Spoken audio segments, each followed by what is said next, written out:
बहुत समय पहले महर्षि जमदग्नि और माता रेणुका अपने पुत्र परशुराम सहित आश्रम में तपस्या और सेवा में जीवन बिताते थे। रेणुका माता अपनी पवित्रता और एकाग्रता के लिए प्रसिद्ध थी। हर सुबह वे नदी से जल लाने जाती और उनके मन में कभी कोई विकार नहीं आता था।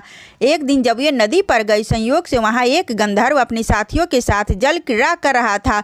दृश्य देखकर उनके मन में क्षण भर के लिए हल्का सा विचलन आया। यह मात्र पल भर का था, पर उनकी तपोबल से जुड़ी दिव्य शक्ति उसी क्षण छिन्न हो गई। माता जब आश्रम लौटी, महर्षि जमदग्नि ने अपने दिव्य ज्ञान से यह परिवर्तन समझ लिया।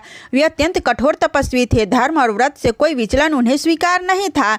उन्होंने अपने पुत्रों को बुलाकर आदेश दिया, जो मेरी आज्ञा का पालन करेगा वही सच्चा पुत्र कहलाएगा। रेणुका का वध करो। सभी भाई इस आदेश को सुनकर कांप उठे और इनकार कर दिया, परंतु परशुराम धर्म पालन और पिता भक्ति में अडिग थे। उनके लिए पिता की आज्ञा ही सर्वोच्च थी। उन्होंने शांत मन से कहा, पिताजी की आज्ञा ही मेरा धर्म है, और उन्होंने माता रेणुका का सिर धड़ से अलग कर दिया। जमदग्नि प्रसन्न हुए और बोले, वत्स, तुमने आज्ञा का पालन किया है, मांगो क्या वर चाहते हो। परशुराम ने तुरंत कहा, माता को पुनर्जीवित कर दीजिए। वरदान के प्रभाव से माता रेणुका पुनः जीवित हो उठी और पहले की तरह पवित्र और तेजस्विनी हो गई। इस प्रकार परशुराम ने माता का वध भी पिता की आज्ञा के पालन हेतु किया और अपनी भक्ति से उन्हें पुनर्जीवित भी कराया।